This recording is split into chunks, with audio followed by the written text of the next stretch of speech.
Yeah, thank you for the question. In fact, as the theme of the conference itself talks about the four key areas, which is about the clean, safe, sustainable, as well as the competitive manufacturing ecosystem in the country. So, all the four topics are going to get deliberated, and we have the eminent speakers across the industry and also the policymakers participating in the conference.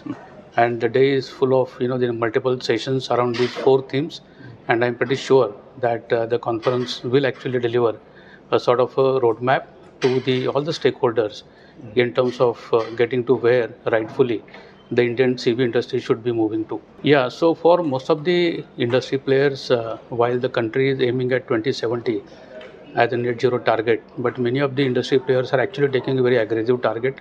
Some of them would like to meet by 2045, some of them would like to meet by 2050, and all the efforts by all the industry members and the stakeholders are towards basically how soon we can become a net zero, either in their individual capacity as individual companies or nation as a whole, how soon we are able to deliver to this target of a decarbonization. If we look at one of the important barriers for the export from India and especially for the commercial vehicle into the global market has been the regulations. There is a significant regulatory gap which used to be there in the past, but progressively over a period of time, the gap between the developed economies and India actually is getting narrowed down. So today we have the BS6 Phase 2 as far as the emissions are concerned, and then something akin to that is what you can see in the market like say Europe or some of the advanced economies.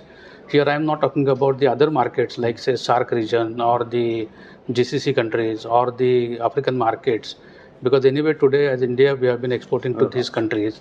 I think idea there is to basically how we can become more competitive, how it can be more cost effective, and how we are able to actually deliver a product which is going to be meeting the standards of the global quality, right? And we have been on that journey, and I am pretty sure that in the fullness of the time we will get there. And with the regulatory gap narrowing down, be it in the area of the emissions or in the area of the safety, there are going to be more opportunities to be had. So I'm pretty sure we are reaching that inflection point now. I would say that the products are quite competitive now in terms of the technology content, whether you talk about the digitalization, you talk about the software content in the vehicle, talk about the safety features, or you talk about the comfort and the convenience. And here I'm not talking about the regulatory things because everybody meets a regulation, right? But the parameters which matter to the end customer, be it a cost of ownership, be it affordability, be it in terms of the fits, finish, comfort, convenience, I think we are at par, and therefore we would be able to meet the expectations of the global clients.